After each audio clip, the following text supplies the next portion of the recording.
Rucauf, usted Sí. tiene experiencia en la política No, argentina, yo lo que fue creo vicepresidente, es que- canciller, etcétera, etcétera. Sí, Entonces, no se pudo haber explicado mejor que lo que acaba de explicarlo el constitucionalista.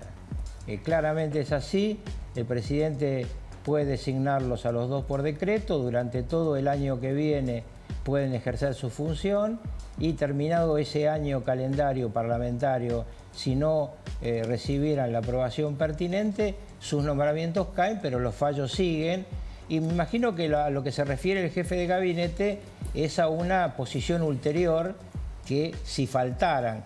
Yo lo que he escuchado públicamente, insisto, lo que he escuchado públicamente es que el presidente no acepta la negociación que plantea Cristina Fernández de Kirchner de dejar pasar a uno de estos dos jueces y que le nombren una al hijo, jueza. por ejemplo, ¿no? Claro, no, por ejemplo, no, al hijo. Al hijo, sí, sí, sí. Pero me parece que el presidente le ha planteado a su gabinete, lo dijo públicamente, dos o nada, con lo cual me da la impresión de que esto camina hacia lo que se acaba de explicar, es decir, van a sacar un decreto.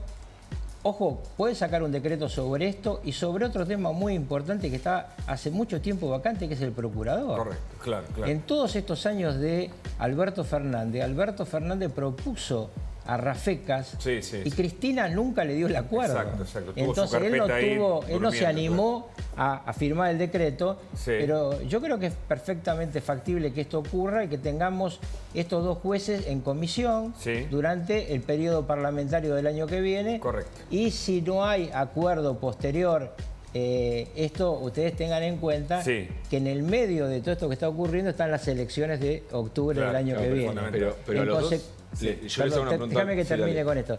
No digo para dejárselo claro a la gente. Entonces, un Senado de otras características podría darle acuerdo después del cambio de senadores de diciembre del año que viene, porque estaríamos en el año parlamentario que corresponde. Pero a ver, la Constitución no establece que el tema de los jueces por decreto es para una situación excepcional de no funcionamiento del Congreso. Digo, si establece que la designación de jueces de la Corte es de esta manera, de 2/3 que necesitas, o sea, le establece la propia Constitución a la política, decirle para designar jueces de la Corte, hacelo de esta manera porque es la manera en la que hay que hacerla. No la estarían haciendo de esa manera, estarían buscando el camino alternativo, que es un atajo para situaciones excepcionales. El Congreso funciona y si querés puedes convocar a extraordinarias y funciona también. No, primero déjame que te explique esto desde el punto de vista de la política, porque lo voy a explicar del constitucionalismo. El gobierno se encuentra ante una disyuntiva. Se encuentra con una corte que pierde un miembro más. Se va, para mí, un gran juez, que es Maqueda, y quedan 3 miembros de la corte. Entonces, el gobierno dice, ante esta situación, no me dan el acuerdo que vengo pidiendo, no es que no hubo un pedido de acuerdo previo. Ustedes recuerden que en el caso del antecedente que hablamos no hubo un pedido de acuerdo previo. En este caso hubo un pedido de acuerdo que no fue tramitado. Entonces, en virtud de la necesidad que tiene de llenar esas vacantes, podría hacerlo también con el procurador, que hace mucho que está un suplente, entonces toma la decisión y tiene el año parlamentario que viene para lograr o no el acuerdo, y si no lo logra, se cae. Es cierto que decís desde la política, pero desde la política no se hizo nunca. No, yo estoy hablando desde la posibilidad, porque de hecho Macri lo hizo y luego consiguió el acuerdo, pero lo hizo en las mismas condiciones jurídicas que lo haría Milei ahora. Ok, ¿lo negro? Digamos, para responderte, la Constitución Nacional no prevé que este sea un mecanismo excepcional, simplemente dice si el presidente quiere hacer designaciones en diciembre, enero y febrero, que es el receso del Senado, las puede hacer y después el acuerdo del Senado llega. Simplemente es una autorización constitucional, algo que tendría que ser habitual, primero el acuerdo, después el decreto.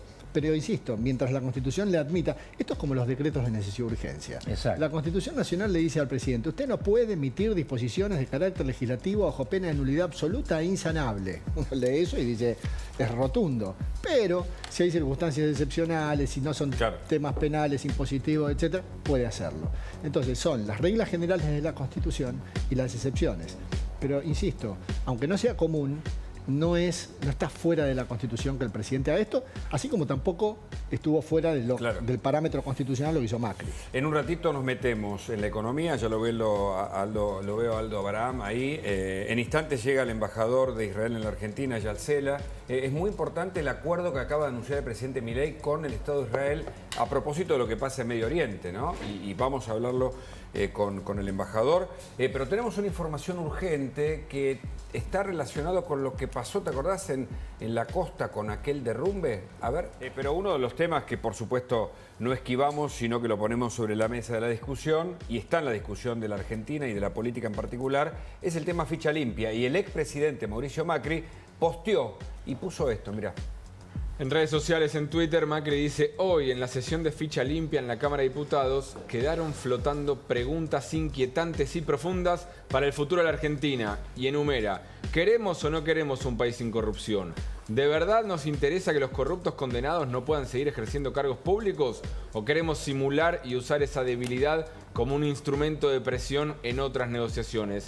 ¿A alguien le importa la corrupción? ¿O ya estamos resignados? Sé que a una parte de la política, incluso a una parte de la opinión pública, les puede parecer que hay cosas más urgentes. Yo estoy convencido de que con dirigentes corruptos no hay ningún futuro. Bueno, claramente es un posteo, ¿no?, que exhibe a quienes no dieron quórum. Y la clave del posteo me parece está en la pregunta de: ¿o se usa como un instrumento de presión en otras negociaciones? Que es lo que está denunciando la oposición dialoguista, los aliados del gobierno en este caso, que son los que convocaron la sesión de hoy. La convoca también la Libertad Avanza, la sesión de hoy, pero cuando ven el quórum miran las bancas de la Libertad Avanza y dicen: ahí faltan 8 diputados, 7 diputados que podrían estar sentados y podrían ayudarnos a acercarnos al quórum. Dicho esto, también con los 7 diputados sacando a Pagano, que por embarazo no estaba presente, los otros 7 tampoco te daba el número. Tenés que mirar los otros bloques también para encontrar las ausencias. Recordemos que son 257 los diputados, tiene que haber 129 para el quórum. Correcto. El presidente Milei también posteó temprano, a ver, ¿no, Gabriel? Fue una foto en realidad que compartió la presidencia, la prensa del gobierno, sobre una reunión de gabinete, y él lo tuiteó después: el mejor gobierno de la historia, viva la libertad, carajo. Hoy hubo, mientras el Congreso fracasaba en su intento de sacar ficha limpia, había reunión de gabinete. Nunca se difunden, o casi nunca se difunden, fotos de la reunión de gabinete. Justo hoy Javier Milei decide publicarlo. Fíjate el detalle, la motosierra sobre la mesa. Ya ayer había posteado una foto también con la motosierra, diciendo que delineando los planes de 2025, la motosierra va a seguir. El gabinete en pleno ahí, junto a asesores también. Esto tiene mucho que ver, Hugo, con que el presidente hoy recibió una encuesta que realmente lo puso muy contento, y además una información de Estados Unidos que lo puso más contento todavía. La encuesta es que ha crecido fundamentalmente en la opinión pública, sobre todo en los sectores más humildes, mucho la imagen de él y la del gobierno en la gestión. Sigue bajando la inflación. Y el otro es la información que tiene que el nuevo secretario del Tesoro ya recibió instrucciones de Donald Trump, el que va a asumir el 20 de enero. El secretario del Tesoro es un experto de Wall Street, un tipo muy conocido del ministro de Economía, Caputo, que va a ordenar una acción de ayuda de estructura financiera de lo que se llaman los organismos de Bretton Woods, es decir, Fondo Monetario, Banco Mundial, para que la Argentina tenga el año que viene los fondos necesarios para salir del cepo. Y esto hace que tengamos la posibilidad de vislumbrar no solamente una inflación abajo del 2% mensual el año que viene, seguramente con una inflación anual abajo del 40%, y un siguiente año con una inflación anual cercana al 5 o 6%, sino que lo que esperamos ver es un crecimiento de la inversión. ¿Por qué? Porque el cepo es el verdadero problema más grave que dejó el kirchnerismo. No solamente la hiperrecesión, no solamente la hiperinflación, no solamente la corrupción, el cepo. Porque es el cepo el que un inversor extranjero mira para ver si realmente va a poner acá, supongamos, 5.000 millones de dólares para hacer una planta de gas licuado, y después no le van a decir: no, usted no se puede llevar sus utilidades, no, usted no puede vender el gas licuado que hizo. Y esto se suma a otra novedad, que les digo yo, que no sé si la tiene ya el gobierno, pero YPF va en enero, el presidente de YPF, a la India. Y ahí se firmaría un acuerdo de aprovisionamiento de gas de Argentina a India. Si se firma este acuerdo entre YPF y socios privados con la India, la Argentina el año que viene se convertiría en exportador neto de gas. ¿Cómo lo haría? con plantas de gas licuado móviles.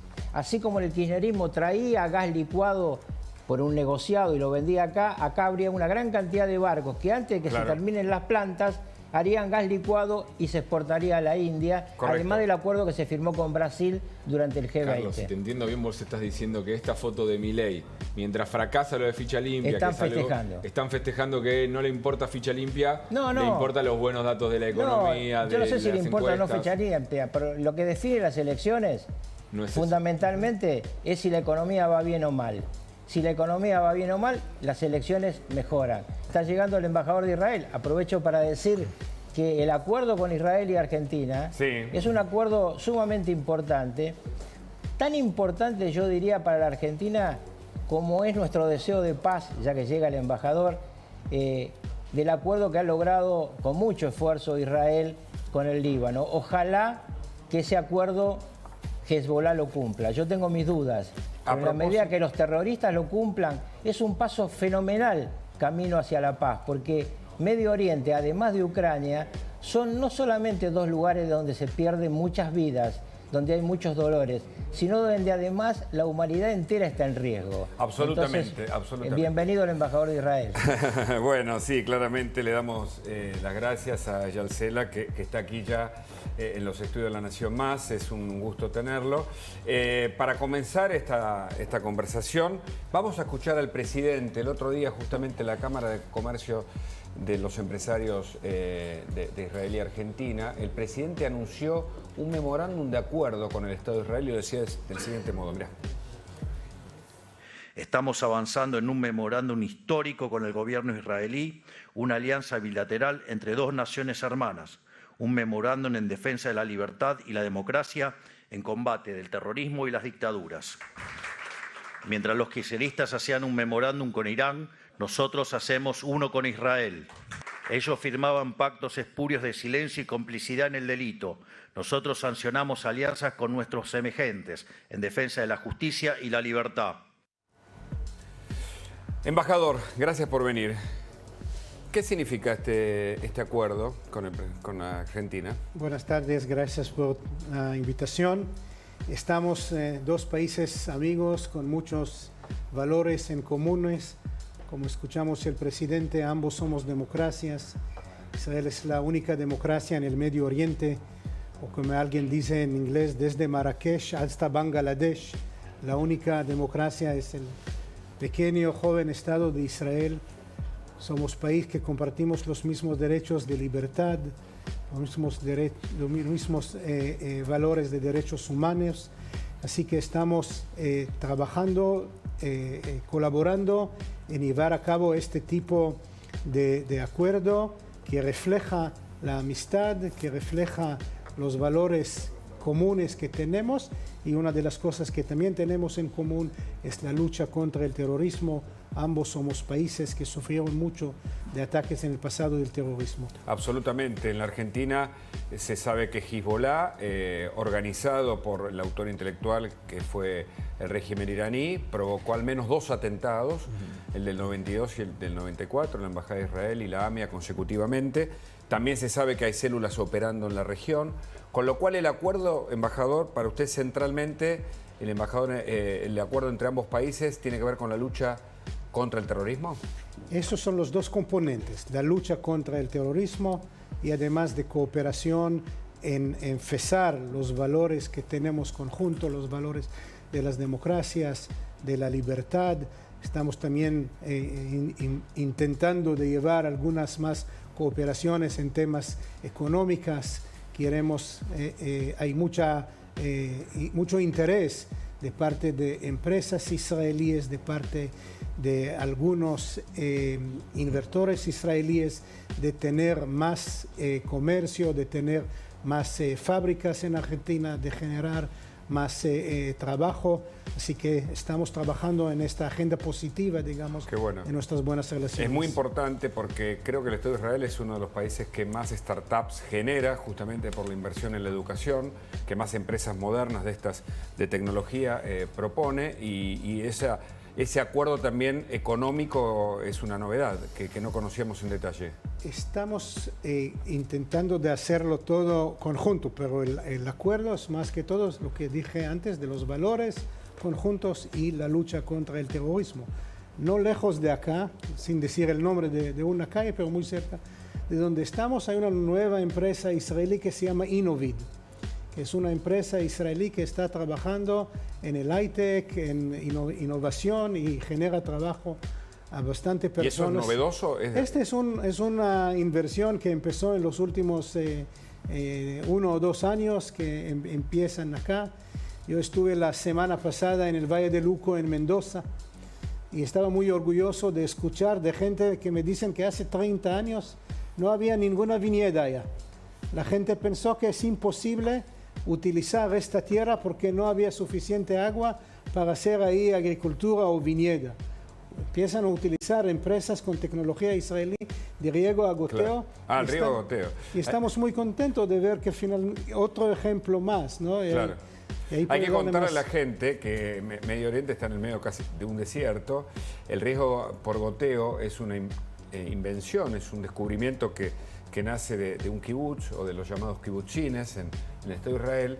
Hoy hay inversiones hasta mexicanas en una de las empresas que además genera justamente riego en el medio del desierto, ¿no? Un hecho muy singular. Pero la otra noticia de corte internacional en un mundo global es que después del comienzo de la guerra del 23, del 7 de octubre, por el avance de Hamas y de Hezbollah el 8 de octubre consecutivamente, Israel entiendo que le gana a Hamas en la Franja de Gaza, a la organización terrorista, pero también a Hezbollah en este acuerdo, digamos, de no agresión, si Hezbollah ¿no? Obedece el acuerdo, digamos. El 7 de octubre, las organizaciones terroristas lideradas por Irán, Hamas en Gaza y al día siguiente Hezbollah en Líbano, empezaron una guerra con Israel. Israel no quería esta guerra ni empezó en esta guerra. Pero después de este brutal ataque donde tuvimos más de 1.200 muertos en un solo día, el peor día desde el Holocausto, con cantidad de personas civiles muertos en todas las comunidades judías en el mundo y en Israel, tuvimos la obligación de hacer todo que este no repite y que no vamos a seguir teniendo el lanzamiento que siguió de misiles, de drones y de otros ataques desde Líbano, desde Gaza y luego de otros frentes como los rebeldes hutis en Yemen, las milicias pro-iraníes en Irak, desde Siria, desde Cisjordania y desde Irak mismo, en 2 ocasiones que lanzó más de 200 misiles. Logramos parar estos misiles, pero imagínense si estos misiles podían impactar, qué cantidad de muertos de ataques hacia la población civil que quería. Israel no quiere guerra. Cuando tenemos la posibilidad de ver que cumplimos nuestros objetivos, y en Líbano cumplimos la mayoría de nuestros objetivos, hicimos bastante daño a la organización terrorista Hamas, gran parte de sus líderes ya no están con nosotros y el mundo está mucho mejor ahora, ya gran parte de sus cantidades, sus arsenal, sus misiles no están. Así que cuando hay opción de hacer un cese de fuego, Israel dijo que sí. Estamos viendo en los, 30 horas desde que está en vigor, que Hezbollah está intentando de meter y entrar de nuevo. Hoy había un incidente que vimos que terroristas de Hezbollah están por entrar y le mostramos con fuego que este no es aceptable. Así que esperamos que este siga. Este es un cese de fuego para algún tiempo. Nosotros queremos Líbano libre, nosotros queremos Líbano como buen vecino. Nosotros no aceptamos organizaciones terroristas que son parte de Irán, que amenazan a la población israelí, y todavía tenemos más de 60.000 israelíes que no regresaron a sus casas. Ahora, embajador, ¿por qué puede haber acuerdo con Hezbollah y no con Hamas en Gaza? ¿Y cómo está la situación en Gaza? ¿Y qué pasa particularmente con los secuestrados, que incluyendo hay 8 argentinos también ahí? Sí, 101 secuestrados. Esta es parte de la respuesta. ¿Cuál es la diferencia entre Hezbollah y Hamas? Ambos son organizaciones terroristas, ambos son organizaciones que no comparten nuestros valores, ambos son organizaciones que quieren vivir según la Sharia, las reglas islámicas, y ambos no aceptan la existencia de Israel, y ambos están financiados y apoyados por las guardias revolucionarias de Irán. Ahora, con Hamas y no como Hezbollah, todavía tenemos ver la liberación de los 101 rehenes que están ahí, entre ellos 86 hombres, si no me equivoco, 13 mujeres que en esta semana, cuando el mundo conmemora el Día de la Violencia contra las Mujeres, solo hay que imaginar qué pasa con estas mujeres que están allá, y todavía 2 niños, los famosos hijos de la familia Vivas, que son también argentinos. Israel está esperando, viendo si tendrán también algún avance en cualquier forma de la liberación de los rehenes. Israel todavía piensa que tenemos que tener parte de nuestro control en Gaza para asegurar que de un lado la población va a recibir todo lo que necesita y entra ahí cantidad de camiones con comida, con medicamentos, con cualquier ayuda humanitaria, y de otro lado que Hamas no va a tener otra forma de recuperarse y hacer otro 7 de octubre. La geografía es diferente, la cercanía desde Gaza es un tema un poco más diferente que requiere una solución un poco diferente. Correcto. Y nosotros que teníamos un memorándum de acuerdo con Irán, un hecho que está en la justicia en este momento, porque es un encubrimiento, en definitiva, con quienes afectaron a la comunidad argentina con los atentados, y con Hezbollah, que está diseminado en la región, y con le quiero dar la palabra para que lo explique, con una posibilidad, Félix, del juicio en ausencia, que es un proyecto que va a ser tratado también próximamente, o que debería ser tratado, y que posibilita ese juicio juzgar a los autores intelectuales de los atentados, sobre todo el de la AMIA, que son iraníes y que ya están identificados, ¿no? ¿Qué significa el juicio en ausencia? Si puede ser breve, así le preguntamos al embajador de la valoración. Sí, es la posibilidad de someter a proceso a personas a las que no se puede hacer comparecer justamente por no estar presentes. Ahí lo que se discute muchas veces es el derecho de defensa que tienen aquellos que no pueden comparecer, pero a veces en circunstancias como estas no hay otra posibilidad, porque se trata justamente de terroristas que desaparecen y se dispersan por el mundo. Pero en materia de derecho internacional, ¿es un avance para la Argentina justamente cuando los iraníes no se presentan y responden a ningún tipo de autoridad del mundo? Sin ir a los detalles técnicos de lo que significa en algunos casos pensar que puede estar violándose el derecho de defensa en juicio, yo entiendo que es un avance desde el punto de vista de la lucha contra el terrorismo, es un avance. Correcto. Si se limita exclusivamente a eso, me parece que puede ser algo apropiado. Y quiero hacer una aclaración, Hugo. El memorándum, recién el presidente decía, hemos firmado un memorándum, o vamos a hacerlo con Israel, pero así, del mismo modo que Cristina lo hizo con Irán. Son cosas distintas, porque en este caso es un acuerdo de cooperación internacional, mientras que en el otro caso es un acto de intromisión en una causa judicial que fue declarada inconstitucional. El presidente lo dijo como, bueno, hizo un acuerdo de ella, hacemos una... No. Son cosas totalmente diferentes, porque de lo que se trataba era de meterse en una causa en trámite, y la Constitución Nacional le prohíbe al presidente... Por eso hay un delito, y por eso hay un juicio que en algún momento se va a llevar adelante. Absolutamente. ¿No? En el caso del encubrimiento, a través del memorándum, llamado memorándum de acuerdo con Irán. El juicio en ausencia, embajador, que la Argentina puede tener justamente para juzgar a los autores intelectuales del atentado a la AMIA, ¿es un progreso desde su visión? Hay varios países que tienen esta medida legal. En Israel no, pero sabemos que, por ejemplo, Francia, que hace poco tenía los atentados de aquellos del ISIS, que es el mismo terror. ISIS, Hamas, Hezbollah, todos lamentablemente quieren matar inocentes. Y Bulgaria, que también tenía un atentado de mismo Hezbollah hace más o menos 10 años en una de las ciudades costeras que están ahí, sí empezaron y llevaron a cabo y avanzaron con esta herramienta. O sea, yo sé que cada país ve según su constitución o sus reglas cómo adaptar esta medida. Ahora, hablando de juicios, embajador, también le quería preguntar por el tema de la Corte Penal Internacional, que decidió avanzar contra Netanyahu. ¿Cómo está viendo Israel ese movimiento que están teniendo? Bueno, lamentablemente la Corte Penal Internacional se hizo muy política, es inclusive una herramienta que premia a aquellos terroristas. No tiene la jurisdicción, como Israel no está miembro de esta organización. Israel es un país que paralelamente, diariamente, tenemos las investigaciones internas de nuestro propio país.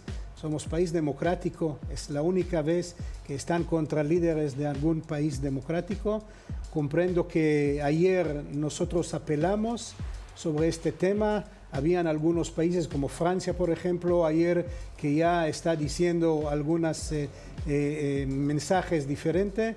Y aprovecho esta oportunidad para agradecer nuevamente al presidente Milei y su gobierno que claramente estaban en contra de esta acusación falsa. Es fundamental, lo que usted nos cuenta, embajador. Me imagino que esta situación es favorable para ambos estados que ahora tienen un acuerdo casi formal. Está firmándose este memorándum de acuerdo justamente por la paz, por la democracia y en contra del terrorismo organizado. Gracias por su visita. Muchas gracias. Buenas tardes.